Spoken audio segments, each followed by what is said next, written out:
On today's World Insight, Trump versus Biden, the lost U.S. presidential debate before election, the final face-to-face pitch on who's the fittest to lead America, and a U.S. medical journal's sombering diagnosis of the U.S. infection surge, the trouble with rising COVID-19 cases, from the top editor of the New England Journal of Medicine. Honestly, this is not something we'd ordinarily do.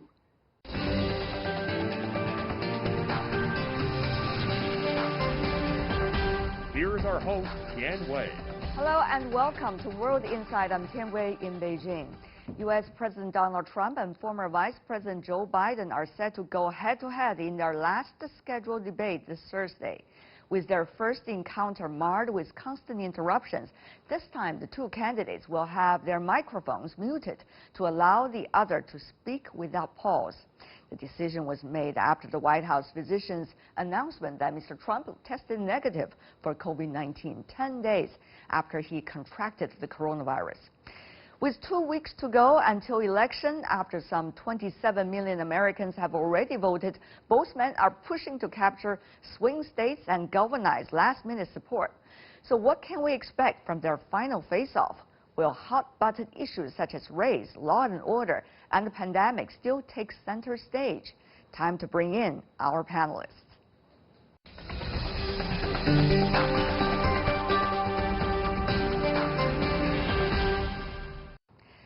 For the final presidential debate, we are joined by our strong panel.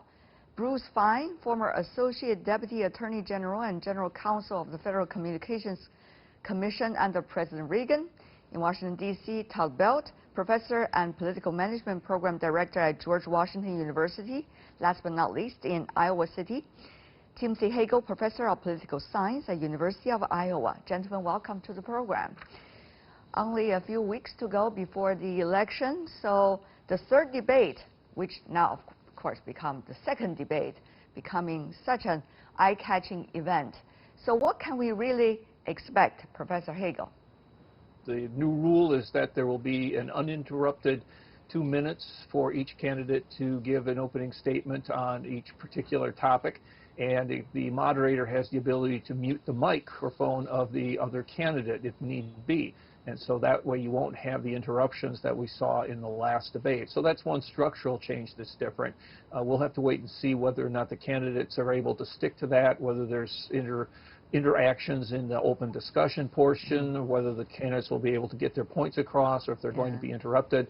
And hopefully we'll get some good information and they will behave themselves, so to speak. Professor Belt, is there much hope that the candidates might be able to behave themselves, quote unquote? The debate commission is really doing all it can to do that. With like what Professor Hagel said about the 2-minute uninterrupted muting of the microphones, really important. Also, another new rule that was put in is that any time that is taken up with interruptions will be given back to the person who was interrupted. And so that means that we might get some more policy discussion coming out of this debate than we've seen in the past. I'm sure the word interruption will be up to interpretation, I'm sure, during the process of the debate. But Mr. Fein, from the legal perspective, how do you see the changes of the rules of the debate, one of the most important political events, the election, leading up to the election? Well, surely the host of the debate is entitled to prescribe the rules. The candidates are not required to participate, indeed. On the previous debate, Mr. Trump, because he didn't like the rule regarding COVID-19, pulled out. So there's nothing legally that's flawed about the commission altering the rules in the name of civility. I'm less optimistic than the previous commentators. I do not think Mr. Trump, despite any kind of rule change, is able to resist name-calling, degradation, screaming, yelling, COVID-19 crazy Dr. Fauci, saying Joe Biden and his son should go to jail, things of that sort. I think that's the way he's campaigned outside the debate context, and I don't see any change within it. Mr. Biden is a little more civilized, but he also can be provoked. But despite the rule changes, I think the narrative still will be largely the same without the interruptions that we witnessed at the first debate. Well, you know, gentlemen, for people outside the United States, it really doesn't matter how your presidential debate, for the candidates are likely to be carried out, but people do care what these candidates have to say in terms of what kind of America they aspire once they serve as the leadership of the country. We know the election, there are already early voting. Mail voting also has become a controversial issue. So how do you see, Mr. FEIN, the Supreme Court fight in terms of the candidates for the Supreme Court justice and vis-a-vis the debate going on with the early voting, the result of the voting, what can we see? Well, we've already had a couple of excursions to the United States Supreme Court already with 8 justices. Most recently, just yesterday on Monday, the court voted 4-4 not to disturb a ruling of the Pennsylvania Supreme Court requiring that mailed ballots be accepted as long as they're received 3 days after November 3rd, Election Day, unless there's definitive proof that they weren't mailed until after Election Day. It was controversial, but the states are largely in control of the method of selecting electors for the president. Other than instances of discrimination, the federal government basically is on the sidelines. And the Supreme Court here, as in other cases, typically defers to the states in deciding their own methods for counting votes for presidential electors. But in a previous case, I believe it was from South Carolina, the court did intercede and said that a federal judge was wrong to strike a witness requirement that was thought to be burdensome to voters unduly and suppress the right to vote, and said other than ballots that didn't have signatures that had been received at the time the court ruled, future ballots would have to have signatures. So right now, with an 8-8, a balanced court with Chief Justice Roberts siding reasonably regularly with the more liberal members, I think that these issues will be fought out state by state. Amy Coney, I believe that when she's confirmed, would clearly vote with the conservatives, but I don't think her confirmation will be in time to affect the election disputes that will arise out of November 3rd. That could change if there's something like a Bush v. Gore situation, but that's not probable. Professor Belt? Yeah, I think that this is going to get really interesting. The issue of the Supreme Court perhaps getting involved. I do expect Amy Coney Barrett to be confirmed and placed on the court before the election. It looks like the majority leader is really intent on doing that. And this debate, I think it's going to be really important. If we look back at what happened in the first debate, Donald Trump did get Joe Biden off his game a little bit by the harassing and the frequent interruptions, 128 interruptions during that debate. And I think that if there are a few less interruptions, we might get a little bit more policy information out of Joe Biden at least. We certainly will get the criticisms and the name calling out of President Trump. Professor Hagel, about that too. Well, you had mentioned the issue of the mail-in ballots in the Supreme Court and so forth, and as was indicated, it's probably going to be fairly interesting. Different states are going to have different problems. Smaller states like mine and here in Iowa, we're probably going to be okay, even with a large percentage of mail-in ballots, but some of the larger states, when they have just huge numbers of early and mail-in voting, that it could be that they're going to be engaged in a lengthy counting process. And there is a timetable that must be observed, and it was indicated if somehow that time period is exceeded, then you get into almost a Bush versus Gore situation where the Supreme Court may have to step in to make sure that the electors for each state are determined before the required time.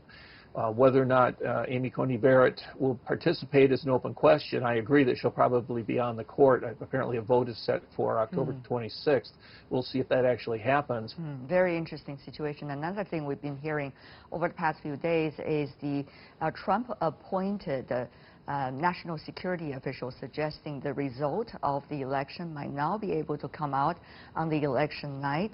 He suggested that it's not because there's no result, but rather there's extra so-called national security measures taken place. So, Mr. FEIN, who will have a final say about the deadline, and how is the American political structure built in order to make sure the nuances only remain nuances, not necessarily going to disturb the final result? Well, some questions can be answered, but some really would be novel. Tell me more about that. First of all, the states will decide, even though the statute has set November 3rd as the voting date, that doesn't prescribe the time for actually counting the votes. That is still a matter for the states. There are deadlines, but they're pretty lax as when state electors are supposed to gather in Washington votes in the Congress for one candidate or the other. So we're going to have 50 separate state rules on how swiftly votes will be counted after November 3rd. And as they say, some states permit ballots to be received after that date as long as they're believed to be postmarked on or before that date. Now we've come into some relatively novel territory.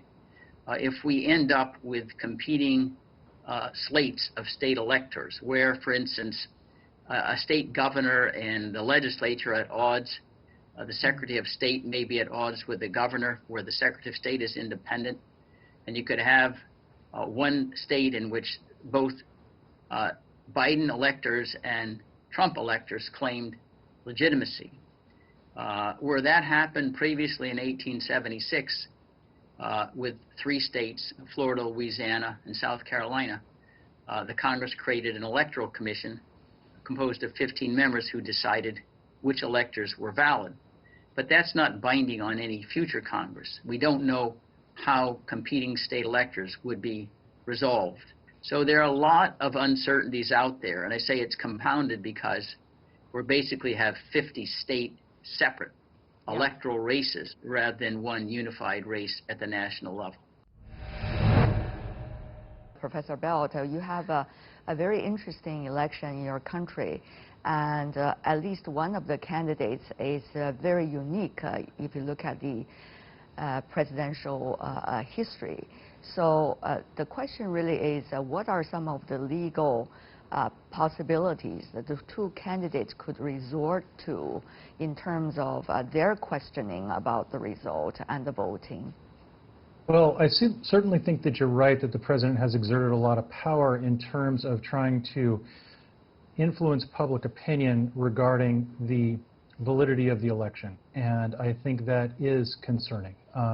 We pride ourselves in this country about having a peaceful transition of power, that we don't question what the states are doing that much in terms of how they count their votes. Most candidates are usually okay with that. But in terms of your question of what might happen, what could happen, that's a really open-ended one. I mean, we can look at what happened in 2000, and we see, that the Bush campaign, they filed suit in Florida to say that George Bush had standing, that his rights were violated in that state, and it went up through the state court system, and then the federal court, the Supreme Court got involved in that. Now, that doesn't have to happen this way. So it could go a number of ways. There's already dozens of cases that are already pending before, that may be coming before the Supreme Court, and they may try to go that route instead of going through the Supreme Court. Both sides are really getting as many lawyers as they can on the ball right now. They're raising money for post-election legal fees. So we know that a lot is in the works, and so we know that lawyers are very crafty in trying to find places where they can question what's going on. So the problem is, the longer this gets drawn out, if we don't know on election night for certain that we've got a definitive winner, then that really creates a lot more questions in the minds of the public that are already there because of the president, and questions that need to be resolved by the legal system. Yeah. Another thing that is even more important is what the two candidates are for. For the concrete issues, whether it's trade, economy, COVID-19, strategic policies, multilateral interactions, and the future of the United States, where do you think the voters will be able to learn and be able to make their sound judgment? The number one issue for people still is COVID. That's far and away the number one issue, and not too far behind it is the economy and the recession that we've been in because of COVID, largely because of COVID. And certainly on the issue of COVID, people trust Joe Biden much more than they trust President Trump, and it's in strong double digits. He's far and away ahead there. So the fact that the president had COVID actually puts it on the public agenda even more so, even though he's trying to say that he was strong and he conquered it and he thinks he's immune now. That still causes people to think about that issue. People are thinking about this every time they leave their house. Of course, the economy is a big issue. The candidates are roughly neck and neck in terms of who people trust on that issue. Other issues that are further down the line, I mean, when you have these really crucial, what we call kitchen table issues, right? Yeah. Health and welfare, the economy. The other ones really get pushed aside. Other ones that may be very important, like climate change, like national security, like foreign policy. These issues really just don't rise to the top for voters when they're making their considerations. And you were talking about candidate A and candidate B. When we have an election like this, the challenger usually wants to make it a referendum on the incumbent. What they want to do is say, are you better off than you were 4 years ago under this person's leadership? Now they have 4 years in office. Before, Donald Trump could just say, you know, I'm going to do all these things. The other person hasn't been good for you. Take a chance on me. What do you have to lose? But now he's had 4 years to put it up, and he has, and for a lot of people, he hasn't been able to do that. Professor Hagel?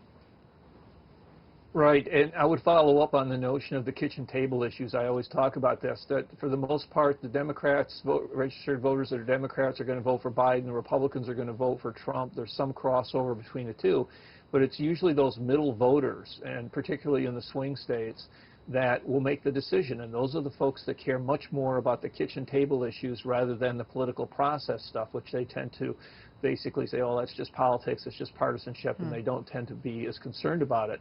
And for them, they're going to be looking at things like jobs, economy, and healthcare, and with healthcare comes how the COVID-19 pandemic has been handled. But there's also a tension between that and the economy, that people realize that, well, we need to get COVID pandemic under control, but on the other hand, the economy is suffering as a result. So there needs to be some sort of a balance there, and different states have approached it in different ways. And to a certain extent, President Trump, as the president, really has to let the states do their thing to a certain extent. But Biden's campaign has indicated that they think that Trump hasn't shown us sufficient leadership.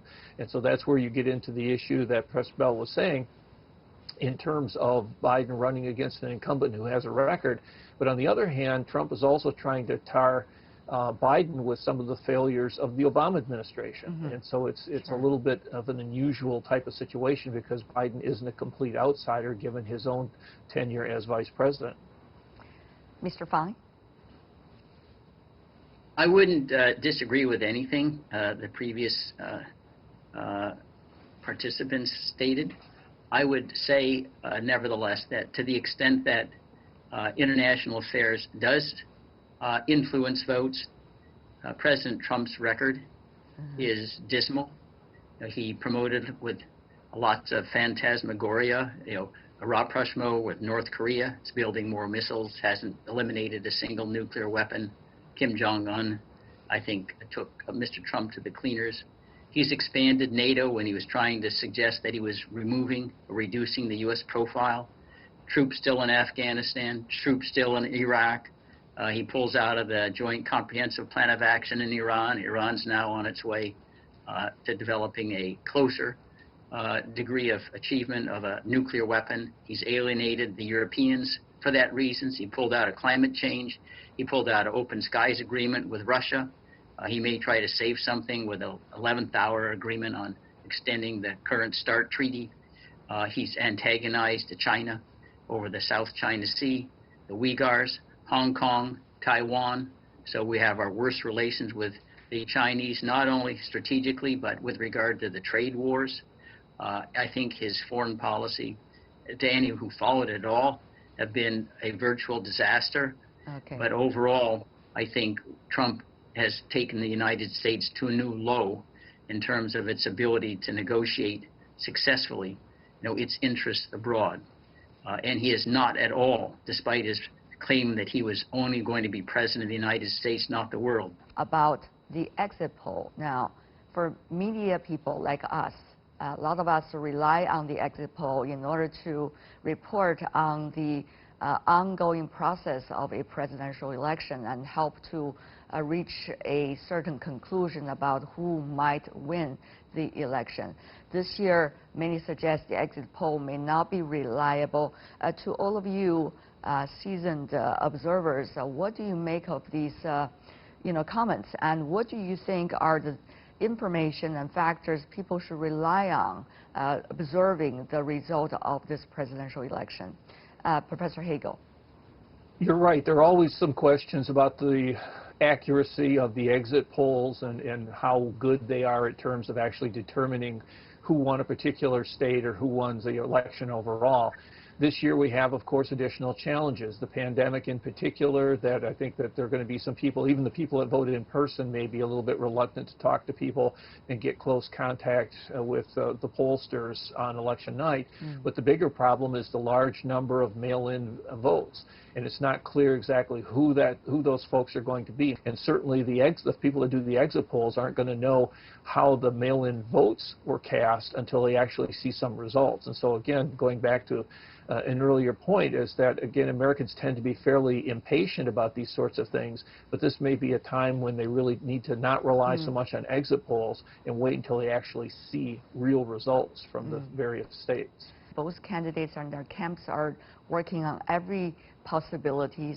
President Trump, after claiming recovery already on his campaign trails and still showing in front of the public that he has recovered. And also, we see candidate Biden has been winning quite some ground in terms of early voting. At least that's according to the media report. So how do you see the next few weeks leading up to the election likely to have an impact on the final result? You're right. President Trump is really taking what you said, recovery, is really how he's taken this, both his own personal recovery in his health, but also the economic recovery. He's going to tout the jobs numbers. He's going to tout the growth in the economy since we hit the pit in the recession. And he has also been conducting his campaign as if things have turned around. We are coming back. America is coming back to what it used to be, and we're turning the corner and things are fine. Joe Biden has run his campaign in exactly the opposite way, right? Taking the time off, taking no chances with very large gatherings. As the president loves those, Joe Biden has been very wary of those. And, this is also a message that things are not back to normal. Things are not as they used to be. And so I think that's really going to be important. We know from the political science literature that for people who make up their minds in the last week or two, it's often really the personal characteristics of the candidates that really are the deciding factor for that small sliver of people that still haven't made up their minds. And so each of these candidates is really going to be evaluated on the basis of the leadership qualities that they have. Do they care for people like me?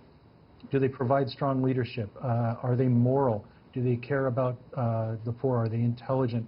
These types of qualities are going to be really important. These are what we should look for on display in the final debate. And for Joe Biden in the final debate, with the big lead like you said he has, the main thing is don't mess up, and he may be able to cruise to victory at this point. You're watching World Insights. Still to come on today's program, U.S. medical journal's sobering diagnosis of the U.S. infection surge, the trouble with rising COVID-19 cases from the top editor of the New England Journal of Medicine after the break. This has been incredibly mismanaged, and mismanagement in this case costs lives.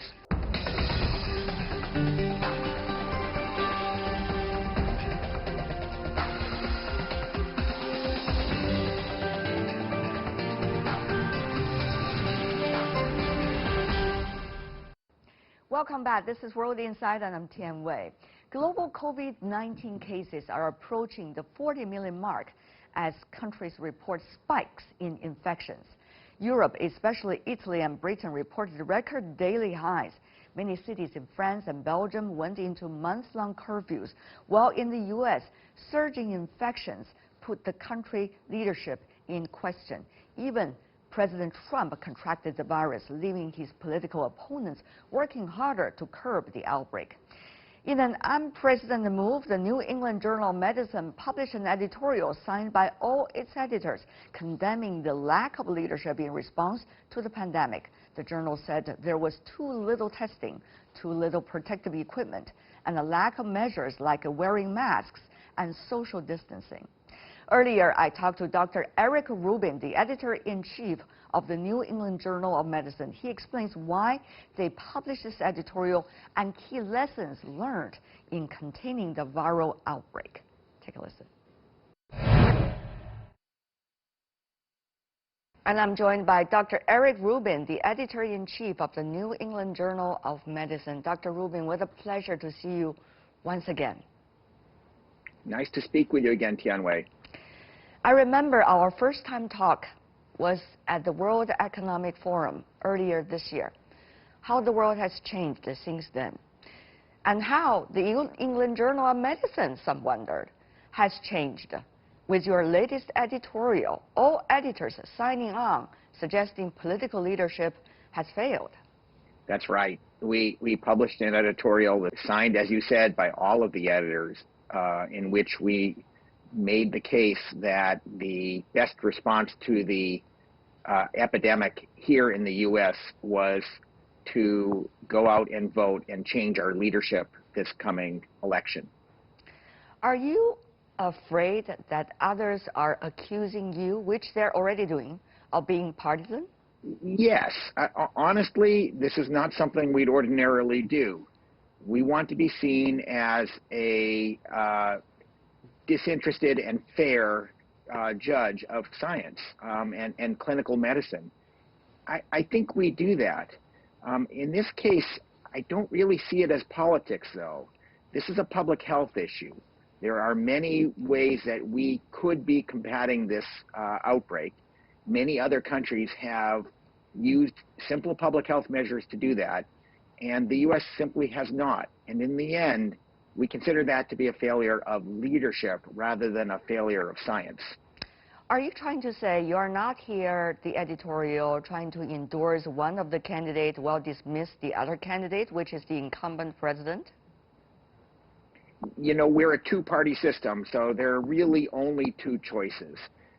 Yet we're not saying that we know that the president's opponent, for example, although we were criticizing leaders more broadly, we're not saying that we know that the president's opponent would do a better job. We just know that the current administration and many governors and legislators have done a particularly poor job, and they don't deserve to keep their positions. You've been talking about, in the editorial signed by all your editors, most of them, in fact 24 of them Americans and one non-American, they all signed on this editorial, and they suggest, quote, "The leadership took a crisis and turned it into a tragedy," end of quote. That's quite an accusation. I think that this is a crisis. First, let me correct you. Not all of I think we have 3 editors who are non-American who did sign on. Okay. But I will be, but I think it is true. This is a disaster. It's been a disaster. It's a disaster no matter what. In every country, we've had a lot of extra people dying because of this, and that was unavoidable. Certainly, if the U.S. had taken all of the measures that the countries with the best responses had taken, we still would have had lots of deaths, but we'd have nowhere near the number that we have now. And so this has been incredibly mismanaged, and mismanagement in this case costs lives. What do you make of the different factors in the society? The political leadership, let's just say the administration and the government apparatus, and then the branches that are responsible specifically for health and for epidemics or dealing with crises like this. And then there's also the medical community, you yourself included, the scientific community. And then there's, of course, the private sector and also the general public. So what kind of assessment would you give to all of these factors that are interacting and resulting what we are having today? Let me start with the medical sector. I think that the response in general has been incredible, that people have bravely been putting their own health at risk and that of their families by taking care of patients throughout this epidemic, despite, in many cases, not having appropriate masks and appropriate protective equipment. And I'd extend that beyond medicine to all of our frontline workers, whether they drive ambulances or work in grocery stores and get food to people. So I think that there's been a lot of bravery. As far as the government goes, the government has a tremendous number and quality of scientists. And I think that those scientists have been giving the political leaders the right kinds of information. But they can't act on that information. And so in the end, it's the political leadership that has to make the choices. They also provide the moral authority to convince people to do what they should be doing. So it's hard to blame the general public for their inconsistency in following what should be rules or guidance when their leaders are telling them that this just really isn't important. What do you make of the fact that science these days has become the opponent, it seems, political opponent of certain factors inside the United States? As a medical expert and also as a scientist reading magazine, what do you make of that? I think it's stunning. I think that many elements in our society are pushing the idea that there is no such thing as truth, that everything is an opinion, and it's simply not true. We know in regards to this epidemic, we know how to combat it. There are straightforward things to do. People need to wear masks and stay away from each other. We should have good testing. We should have contact tracing. We should have good quarantine and isolation. We're simply not doing these things because people don't want to believe the science. They would prefer not to. It's shocking to me that this has happened. And again, this is a political question. It's a political, or I should say, a leadership question. It comes from poor leadership at the top. Dr. Rubin, what is next from now until the end of the election, November, or probably even to the days of inauguration? There's likely to be some political turbulences, many suspect, in the U.S. So from now until January, do you think things are going to change much? It's hard to say what will happen and who will. I certainly don't know who will win the election or what happens after the election. The one big event that's likely to occur is we might well get information back from the vaccine trials and some other therapeutic trials. And that information could make a contribution to our being able to control the epidemic ultimately. But the effect of those is going to be far down the line. It takes a long time to make them and get them out to people. So it will be a little while before they are transformational. The reason I mentioned about the election and January inauguration is has to do with the timing, because it is also the winter season coincides with it, which is the flu season combined with uncertainty of COVID-19. Now, in the U.S., the death toll, some suspect for every 2 lives that have been lost, there is 1 unreported case possibly of death as well, believe it or not. So what kind of situation are we likely to face in the U.S. alone, for example? Well, I think that we're already seeing an uptick in transmission right now. Yes. And that will likely increase for exactly the reason you're discussing, is that more people are heading indoors. I'm hopeful that we'll have an appropriate response. And I will say that the implementation of public health policy in the U.S. is done at the level of the state, not at the level of the federal government. Mm-hmm. And some states have responded quite well.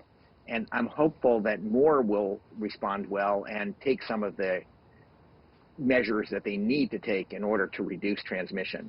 But it will be a challenge. Having said that, though, many, Dr. Rubin, have been looking at history and thinking calmly, trying to find an anchor in a way. How should this crisis compare to the earlier crisis related to public health?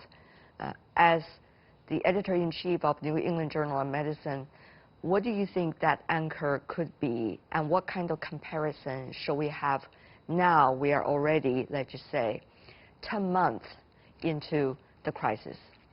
So we have had very few public health crises that have affected the whole globe in modern times. It's really been influenza outbreaks, most notably the one in 1918 that spread throughout the world. But remember, we have public health crises all the time. And Ebola, for example, a much more deadly disease, a much scarier disease, affected multiple countries in Africa on more than one occasion. So I think that there's a take-home message from this, which is once we get through this, and I am confident that we're going to get through it, there's going to be more out there. We are going to have more public health crises, more infectious diseases that can spread, and we need to be aware of that and prepared for it.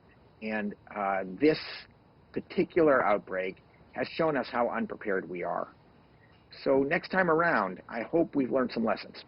What are the most important lessons, do you think? I think it's preparedness. And I will point out that in this country, for example, we knew that this was coming and yet really didn't do anything to be ready for it when it appeared on our shores.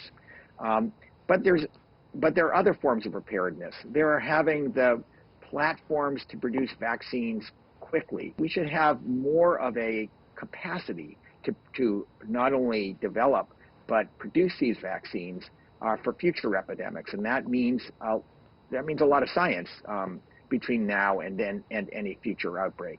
We need to have surveillance so that we see these epidemics when they occur or when they start, and have a good idea of what we should be preparing for. And we need to have the infrastructure, which includes governments that are able to respond appropriately to whatever that hazard might be. Yet it all kind of fell apart, and we need to have something sustainable for the future. Now, there are very different approaches, cultural circumstances, and ways and practices that have been used by various governments, countries, regions to deal with COVID-19 and the crisis at home. How can we reconcile or be able to, link the unknown area so that we could come up with still a global approach, at least a global system that everybody recognizes and can take advantage of, and therefore we will be able to do more interactions in the near future? The answer is not simple. Ultimately, nations are sovereign, and they're going to do what they want to do. But we can provide a lot more guidance and integration among countries in the public health arena. Right now, we have the WHO, but we haven't given that organization much power, nor the tools to do its job as well as it could. The WHO is not really a rapid response organization, and we've seen that both during the Ebola outbreaks and I think during this crisis, where it has had its own missteps that aren't dissimilar from a lot of other public health organizations. But we need an organization like that. We need someone to provide expertise, especially in countries that don't have that expertise, and to be the sort of a meeting place of countries. The WHO is a consensus organization. It's more of a political body. It serves very important functions in long-term issues. It's not so good at a crisis. And if we're going to have a crisis organization, we have to form and give the capacity to someone to do that. And I think that is important. The WHO is the obvious organization to do that, but it would require a lot of changes. So you're suggesting a platform is extremely important and essential before we really think about or come up with a real global solution. Is that what you're trying to say? I think that's right. I think that there are several countries that have very good sort of rapid strike capability when it comes to infectious diseases. But most countries don't have that. And we really would need, because we're global, because infectious diseases don't respect boundaries. Before we go, your advice to any public figure that have COVID-19 or had COVID-19, what do they need to do when they're dealing with others, or what do they need to do when they're in public, or should they be in public? And maybe some advice for their doctors too. Well, I don't want to second guess people's doctors because, and I know you're referring to our own president, his doctors have a lot more information available than I do. There are good guidelines from the CDC as to when people, here in the U.S., as to when people are safe after they've been infected. In general, that's 10 days, but there are exceptions to that. And it's irrespective of any testing. So testing doesn't help tell us that people are safe. So there's no one test to tell you that it's safe to go out, but there are very good guidelines, and I hope they're being followed. RUBIN, Editor-in-Chief of the New England Journal of Medicine. And that's all the time we have for today. If you'd like to see more, you can certainly search World Insight or check out our YouTube channel. You can also follow us on Twitter and Facebook. I'm Tian Wei on behalf of the team. Thanks for watching. Bye for now.